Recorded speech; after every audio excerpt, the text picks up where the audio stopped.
Hi, Carlo. Can I start with a bit of injury news, please? Any updates on Michael Keane?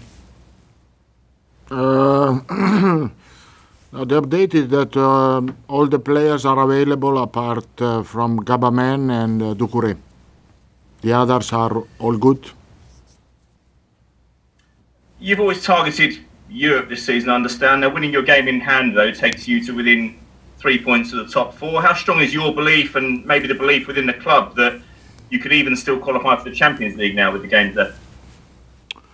Well, we are not talking about this. I think what we are talking is that we have 6 games to play, and we have to try to do our best, more point possible, and try and see in which position we are at the end of the season. We are still in the fight that is really good for us, really important. We are in a good momentum. We had still all the players available, and so this is a good sign. And I think that the victory against Arsenal gave us at least more motivation, and I hope that we are able to get the result against Aston Villa.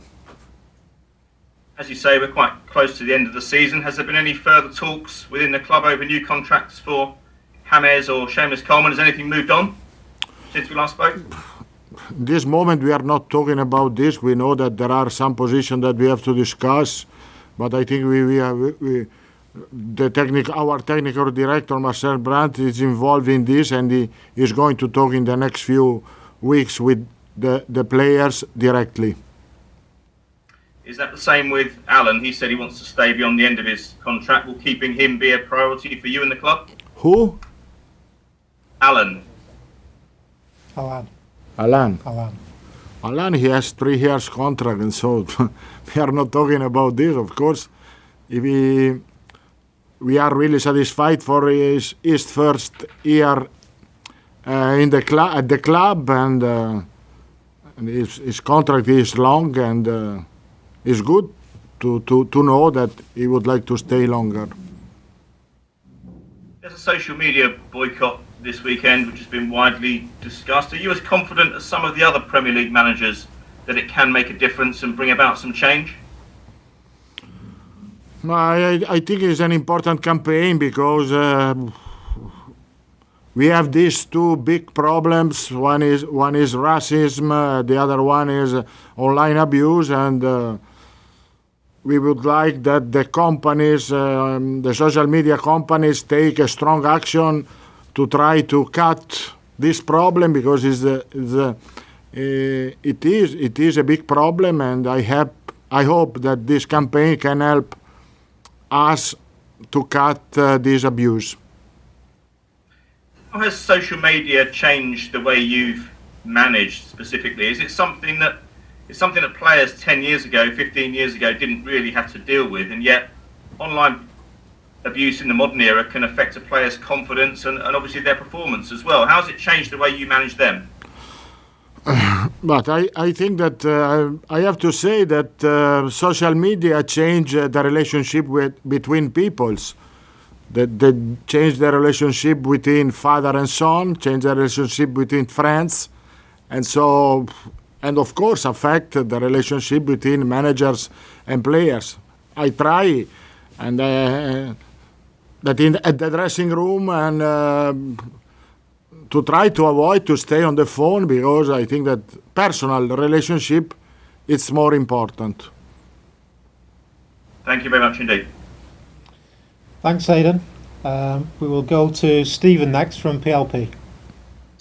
Hi there, Carlo. Do you feel that football can lead on this issue in terms of what happens in the wider community with social media? Is football a powerful enough tool to make a difference, do you think? I'm sure that football and everyone is involved in football has a social responsibility. So because we are followed by a huge amount of people, of fans, of kids, and so we have to really be focused there, that we have a social responsibility, and our image is really important to show, I think, a good image. And for this reason, I think that this campaign where all the world of football is involved is really important, because we can push more on social media company to try to put in there some strong rules to avoid this kind of situations. I spoke to Alan yesterday, Carlo, and he talked about how the win against Arsenal last week had given everybody a lift, a little bit more confidence about qualifying for Europe at the end of the season. Have you seen that in training this week? Have you seen that enhanced positivity? Yeah, also because we didn't have good result in the last few games, and so the victory, the fact that we were back to win a game in the Premier League was really important for our mentality and for our motivation. I agree with this, but you never know, because every game is unpredictable. You can see maybe a good attitude of the player during the training, and maybe the game will be completely different. You never know. We have to be strong, to be focused, and to do our best, because every game now, at least, is vital for everyone. Just to ask you about Aston Villa.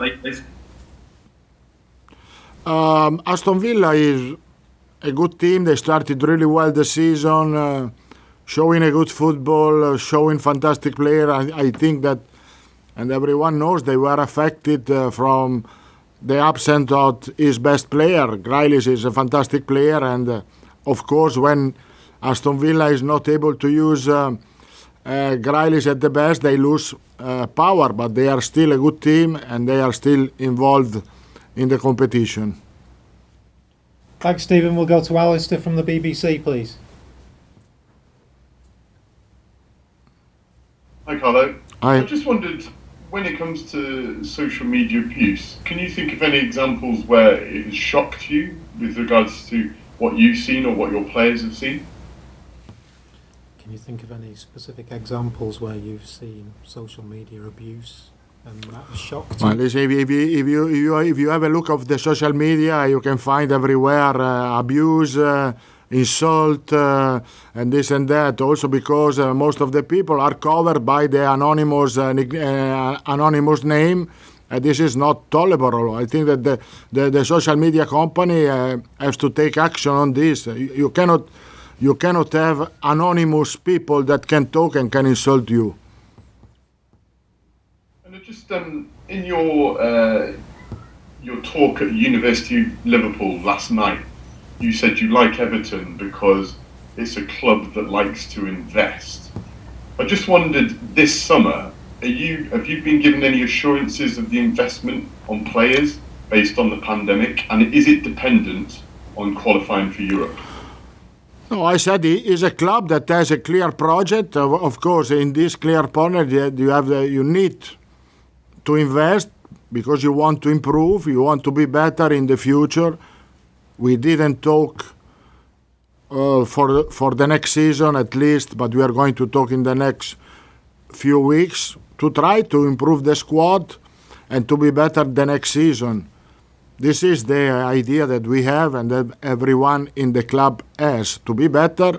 I think that this season, I don't know how we are going to finish, but at least until now we have improved a lot compared to last season. We have better position on the table. We have better knowledge. We were more competitive compared the last season, so the improvement was there.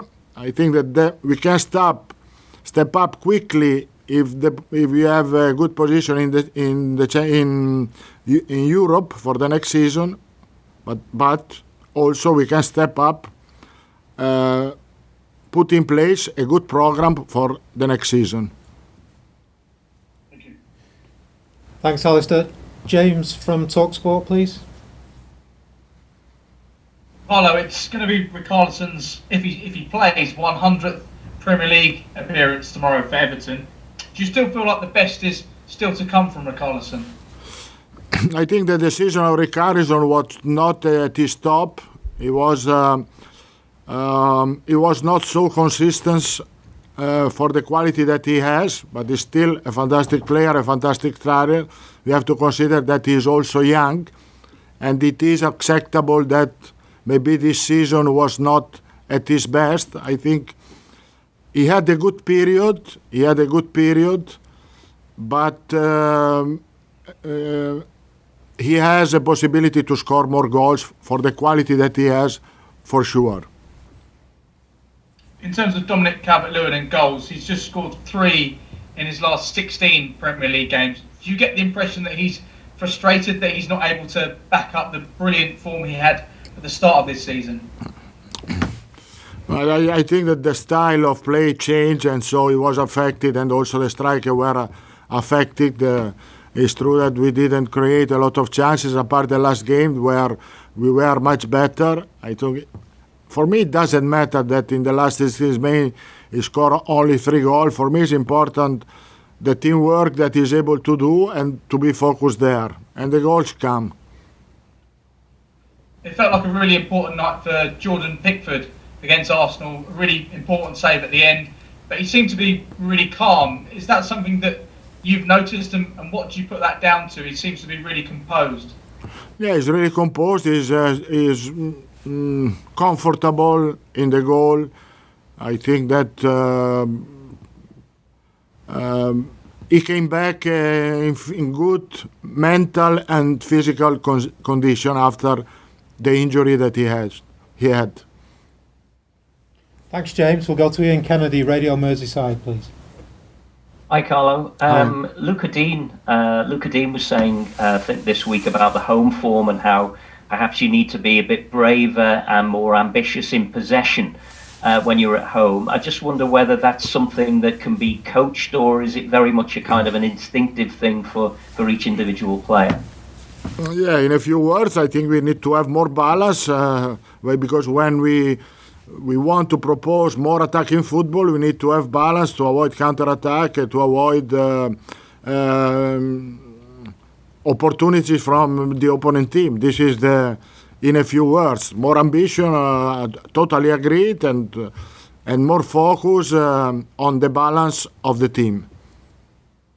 And just on Seamus Coleman, you mentioned him earlier. I think you were saying this week that he's got a kind of a forever contract at Everton. I just wonder, what's it like to be a manager of a player like Seamus Coleman? Because he strikes us as being a kind of a manager's dream as a professional. Seamus Coleman is the perfect example of how has to be a player. A player has to be like Seamus Coleman, focus in training, how can I say, no complain when he's not playing, also always focus on the performance of the team, always focus on the behavior of the teammates. Is a perfect example how has to be a captain first, and second, a player.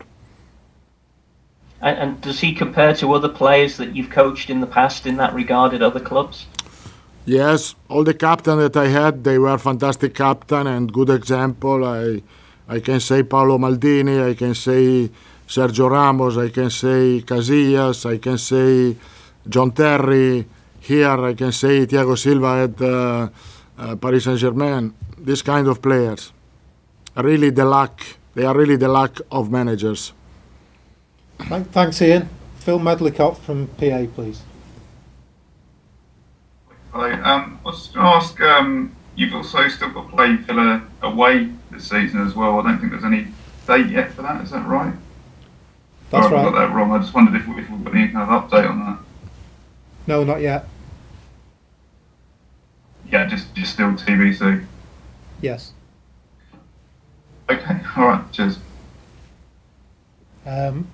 Louis Restorapo, please. That's just a question. Hello, Carlo. Villa away game. Hola. Hola.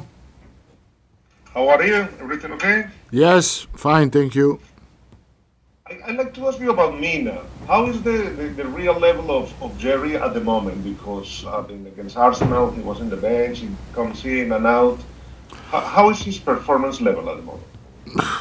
He's good. He came back from an injury, and so he didn't play against Arsenal for the that reason because he trained before the game against Arsenal only 2 days with the team. He's back, he's in a good condition and ready to play. Okay, perfect. And talking about the James Rodriguez possible contract extension, have you spoke to him about him? He told him about his feelings in Everton. He likes to carry on, maybe to get in touch with that extension.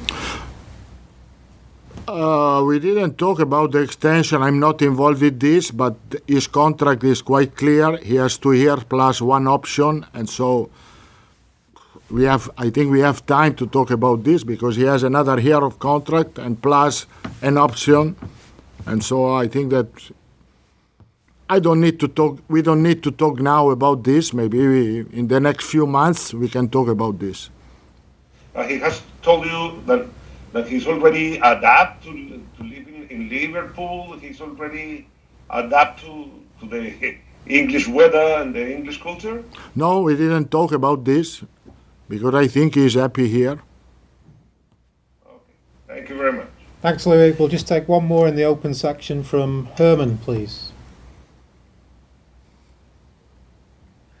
Hi, Carlo. I wonder about the situation to Joshua King. He has not played very much. How do you see his performance in training and his situation?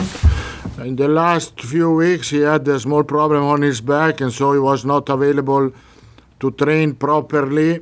He was back today after 2 days off, but his condition is quite good. He didn't have a possibility to play a lot for my technical decision because there we have a lot of option. He played some part of the game and good, I have to say, but in training he is absolutely okay, really serious and really professional.